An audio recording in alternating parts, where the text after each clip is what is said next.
창세기 4장 1절에서 9절까지 말씀 같이 보고 은혜를 나누도록 하겠습니다. 네, 같이 읽겠습니다.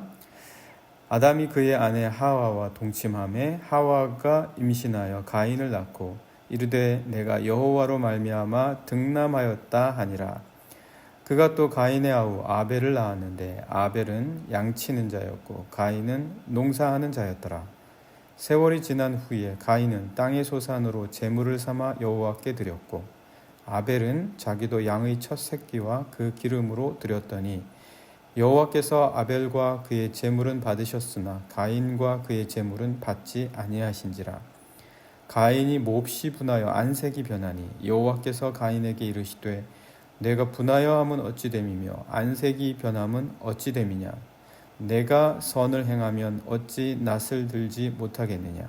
선을 행하지 아니하면 죄가 문에 엎드려 있느니라. 죄가 너를 원하나 너는 죄를 다스릴지니라. 가인이 그의 아우 아벨에게 말하고 그들이 들에 있을 때에 가인이 그의 아우 아벨을 쳐 죽이니라. 여호와께서 가인에게 이르시되 내 아우 아벨이 어디 있느냐. 그가 이르되 내가 알지 못하나이다. 내가 내 아우를 지키는 자니이까.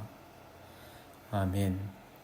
네, 오늘은 저희가 창세기 4장에서 6장까지 말씀 함께 보는데 그 가운데에 특별히 4장 1절에서 9절 말씀 보시면서 가인과 아벨 이야기를 좀 나누어 보고자 합니다. 아담과 하와가 타락한 이후에 낳은 자녀가 가인과 아벨이죠. 가인은 농사 짓는 자였고 그리고 아벨은 양치는 자였습니다. 어떤 사람들은 이거를 하나의 상징처럼 이야기하기도 합니다. 가인이 농사 짓는 자였고 아벨은 양치는 자였다. 이것이 의미하는 것이 무엇이냐? 이것은 당시 메소포타미아 지역, 특별히 우리 성서에서 말씀해 주는 것처럼 창세기에서 이야기해 주는 것처럼 비손, 기혼, hitdekel, 유브라데 이 강들 사이에 있는 이 지역에서 있었던 농사 짓는 사람들, 그러니까 농사를 지으려면 정착을 해야 되잖아요. 정착 문명을 이루었었던 사람들을 일컫는 게 아니냐. 일컫자면 고대 바벨론이나 아수르나 신바벨론이나 페르시아나 이런 거주 문명, 정착 문명을 이루어서 거대 제국을 이루었던 그 사람들을 말하는 게 아니냐. 이렇게 이야기를 하기도 합니다. 가인은 그런 사람들을 의미하고 일컫는 게 아니냐 이렇게 이야기를 하기도 하고, 아벨은 양치는 자이지 않았습니까?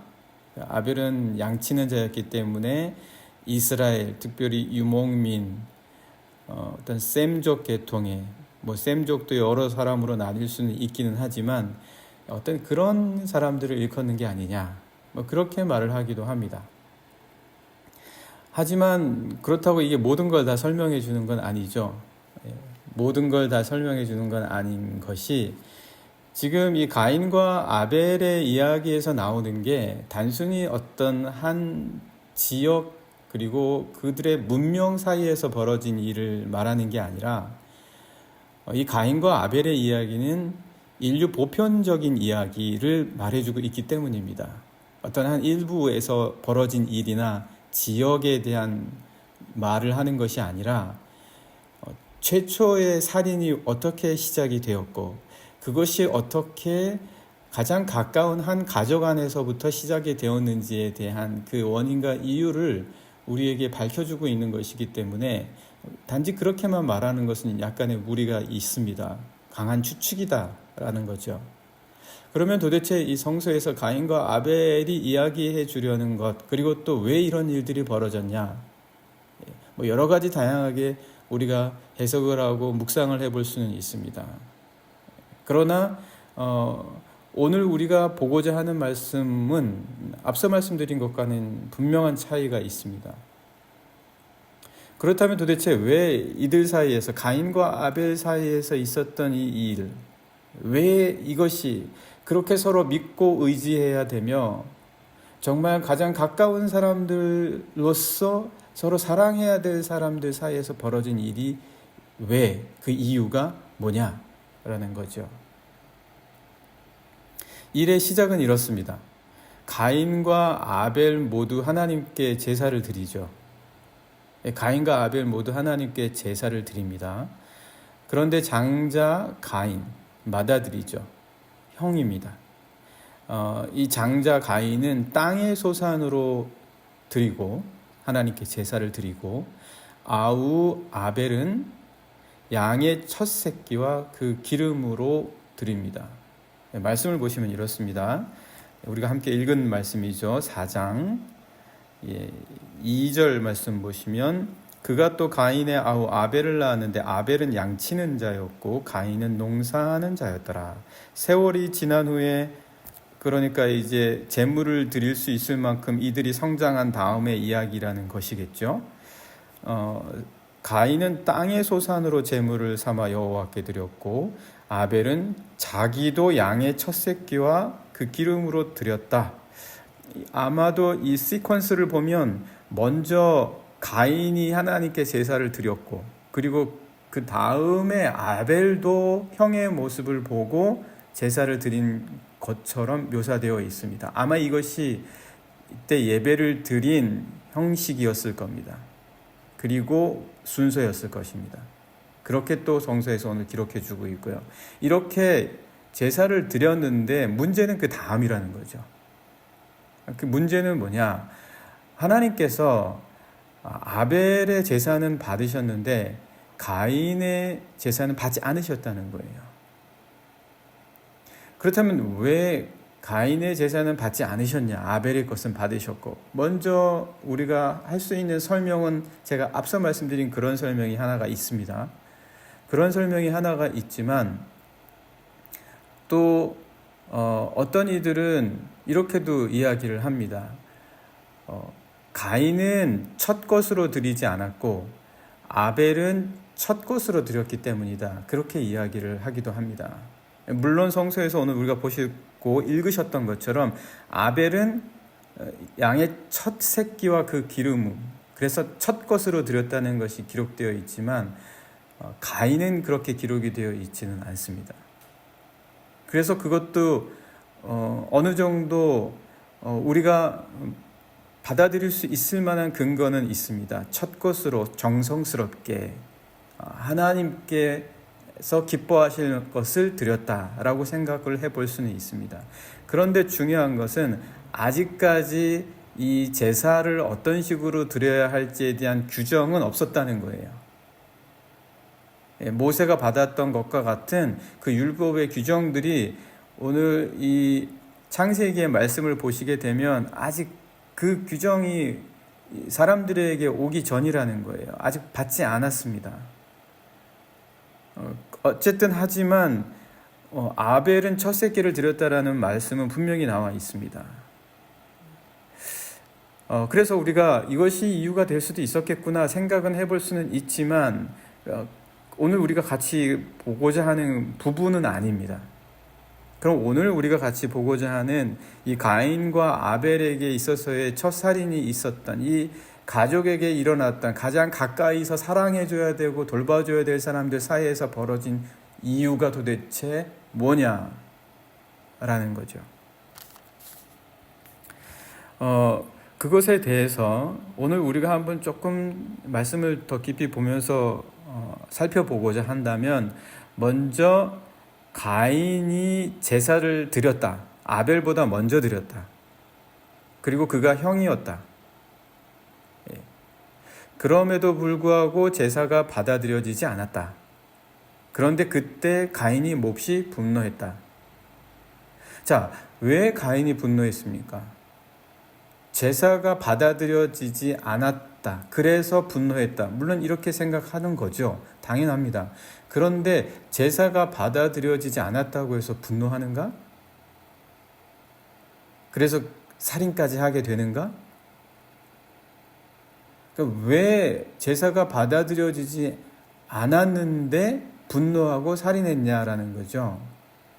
제사가 받아들여지지 않았으면 일반적으로라면 왜 자신의 제사가 받아들여지지 않았는지, 그리고 그 제사가 받아들여지기 위해서는 어떻게 해야 하는 것인지에 대해서 생각할 것입니다. 그런데 그렇게 하지 않았다는 거예요. 오히려 분노했다는 거예요. 오히려 분노하고 그로 말미암아 오히려 살인까지 저질렀다. 그것도 동생을, 가족을. 여기에 이제 우리가 보고자 하는 것이 있습니다. 그러니까 왜 가인이 그렇게 했냐? 그거는 가인이 자신의 제사가 당연히 받아들여질 것이라고 생각을 했다라는 거죠. 그리고 자신의 제사가 당연히 받아들여져야 될 뿐만 아니라 그것이 마땅한 것이라고 여겼다는 거예요. 그렇게 생각할 만한 몇 가지 이유들이 있습니다. 왜냐? 자기가 형이거든요. 자기가 형이니까 형으로서 마땅히 동생께 받아들여졌으면 자기 것도 받아들여져야 된다. 그건 당연한 거다라고 생각할 수 있었다는 거예요. 뿐만 아니라 자기가 먼저 제사를 드렸습니다. 자기가 먼저 제사를 드렸고 동생은 자기가 한 다음에 어쩌면 자기가 하는 것을 보고 그도 따라서 있을 수도 있습니다. 그렇다면 자신의 것이 받아들여지더라도 동생의 것은 받아들여지지 않는 것이 더 맞을 수도 있어요. 그런데 오히려 그 반대로 자신의 제사가 받아들여지지 않았거든요. 그러니까 가인은 받아들일 수가 없는 거예요. 그런 현실을. 마땅히 오히려 자기가 받아들여져야 되는 거예요. 그런데 자기가 받아들여지지 않습니다. 어떻게 이런 일이 있냐는 거예요. 이렇게 마땅히 이루어져야 될 것들이 되지 않는다라고 생각을 한 거죠. 뿐만 아니라 그가 제사를 드리는 그 시간조차도 그에게 있어서는 나름대로 굉장히 의미가 있고 그리고 자신이 마땅히 드리게 되는 이 귀한 것이기 때문에 하나님께서는 그것을 용납해야 된다라는 거죠. 자, 여기서 우리가 알 수 있는 것은요, 가인에게 있어서의 문제는 너무나 모든 것이 당연했다는 거예요. 너무나 모든 것이 당연했다. 자기가 하나님께 제사 드리는 것도 오히려 하나님이 고마워해야 될 것이다 라고 생각했을지도 몰라요. 이런 모습의 태도를 보면 야, 내가 하나님께 이렇게까지 제사를 드리는데 하나님이 감사해야지. 하나님이 고마워해야지. 내가 이렇게 정성을 표시하는데 내가 이런 시간과 노력과 내 물질을 다 드리는데 하나님 감사해야지. 물론 그의 물질을 드리고 그의 시간을 드리고 제사를 드린다는 것은 정말 귀한 것입니다. 우리 가운데 정말 하나님 앞에 열심을 다하여 예배를 드리고 제사를 드리고 그런 노력을 꾸준히 해왔다면 그건 정말 값지고 귀한 것입니다. 그러나 그것을 진짜 값지고 귀하고 가치 있게 만들어주는 것은 그것을 내가 당연히 여기고 그것을 너무나 당연한, 하나님께서는 당연히 내가 하는 이 노력을 받아줘야 되는 것으로, 하나님께서는 내가 드린 모든 이 예배와 제사를 기뻐해야만 하시는 것으로 생각을 한다면 그때부터는 그 예배의 본질과 의미가 심각하게 훼손이 된다라는 것이죠.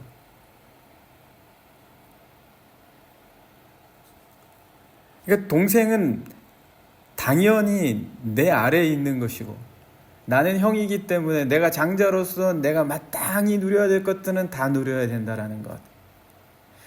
내가 가진 이 시간은 너무나 나에게 당연하게 내가 받아서 누려야 되는 것. 내가 거두어들인 이 곡식의 소산도 너무나 나에게 당연한 것. 모두가 당연한 것으로 느껴진다면 이것은 문제가 있다라는 거예요.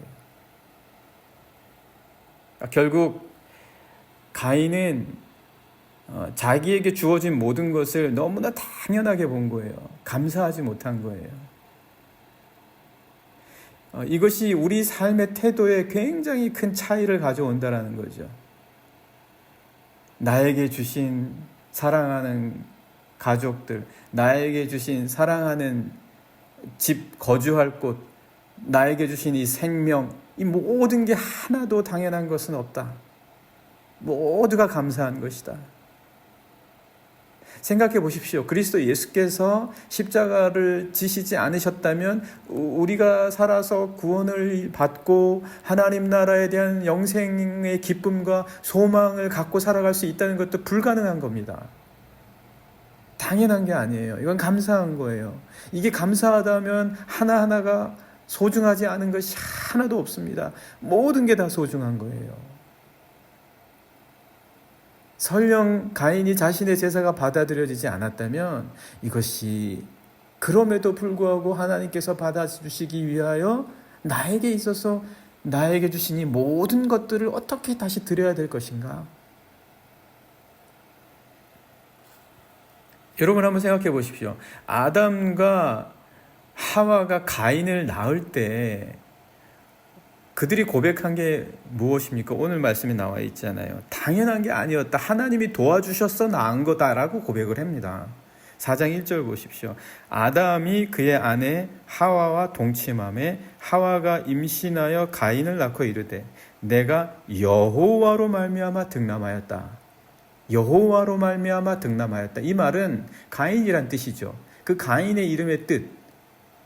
그 말은 하나님이 도우셔서 내가 아들을 낳았다, 그 뜻입니다. 하나님의 도우심이 없다면 있을 수 없는 일이었다라는 거예요. 그러니까 감사해야 된다라는 거죠.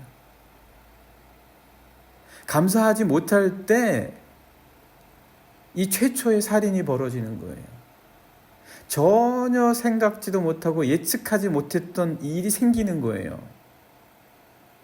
가인이 자기가 스스로 살인자가 될 거라고 생각을 했겠습니까? 가인이 스스로 자신의 동생을 심지어 그렇게까지 하리라고 애초에 생각을 했겠습니까?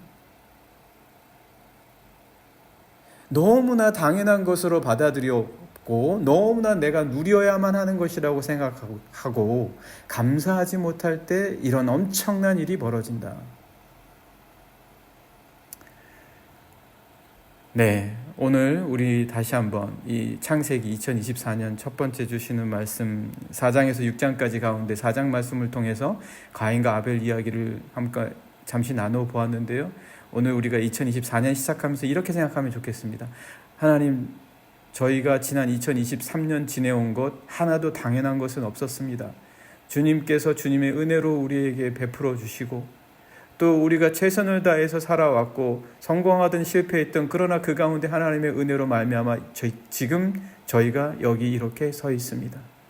감사할 수 있는 자가 되게 해주시고 하나하나를 소중히 여기는 자가 되게 해주십시오 라고 우리가 시작하고 한 해를 그리고 기도해야 되겠습니다. 히브리서 11장 4절에서는 이렇게 이야기해 줍니다. 믿음으로 아벨은 가인보다 더 나은 제사를 하나님께 드림으로 의로운 자라 하시는 증거를 얻었으니 하나님이 그 예물에 대하여 증언하심이라. 그가 죽었으나 그 믿음으로써 지금도 말하느니라.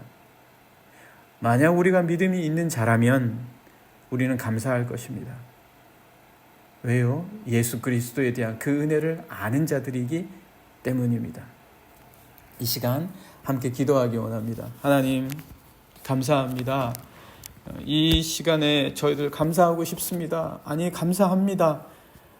우리에게 베풀어 주신 모든 것, 하나님, 당연한 것이 아니다라는 것을 하나하나 다 헤아리고 감사할 수 있는 자가 되게 해주시고 소중히 여기고 지켜낼 수 있는 자가 되게 해주십시오. 같이 기도하시겠습니다. 하나님 아버지, 저희들 2023년도 보내게 하시고 이제 2024년을 새롭게 시작하게 해주셨습니다. 주님, 어떻게 당연한 것이 있겠습니까? 주여, 비록 우리가 노력을 했다고 말할 수는 있어도 그것이 어찌 우리의 노력으로 다 된 것입니까? 주님이 지켜주시고 은혜를 베풀어 주시고 여러 이웃들과 형제들과 사랑하는 가족들의 도움으로 함께 할 수 있었던 것임을 저희들 알고 깨닫게 하시고 감사할 수 있는 자가 되게 해주십시오. 주님, 너무나 마땅한 것처럼 당연한 것처럼 내가 누려야만 하는 것처럼 내가 다 한 것처럼 생각하는 자가 되지 않도록 주여 주님 저희들의 삶을 지켜주시고 인도하여 주시옵기를 주님 간절히 바라옵고 원합니다. 주님 오늘도 우리에게 주신 이 말씀을 통하여 오늘 하루 든든히 힘을 얻고 감사하며 살아가는 귀한 자들, 소중히 여겨서 지켜낼 수 있는 자들이 될 수 있도록 주님 붙잡아 주시고 인도하여 주시옵소서. 주님 이 시간 또 같이 기도하기 원합니다. 2023년 우리 은혜 가운데 돌아보고 2024년 새해 우리 주님이 주시는 은혜 가운데 보낼 수 있도록 특별히 우리 영락의 여러 성도님들을 위하여 같이 기도하기 원합니다. 우리가 같이 기도해야 합니다. 우리 영락 여러 식구들 어떤 상황에 있든지 각자의 삶과 그리고 일터와 그 가정을 잘 지켜낼 수 있도록 위해서 우리 영락의 여러 성도님들 누군가는 반드시 우리 영락에 열어 있는 성도님들을 위해서 기도해야 됩니다. 아침에 첫 시간에 하나님 앞에 기도할 수 있는 기도의 용사들이 우리 교회에 반드시 있어야 합니다. 그래야 우리 교회 모든 성도들을 지켜나갈 수가 있습니다. 이 시간 우리 영락의 여러 성도님들을 위하여 하나님 오늘 하루도 우리 영락의 성도님들 지켜주십시오. 영락 가족들 지켜주십시오. 그 가정을 지켜주시고 일터에서 지켜주십시오. 같이 함께 기도하시겠습니다.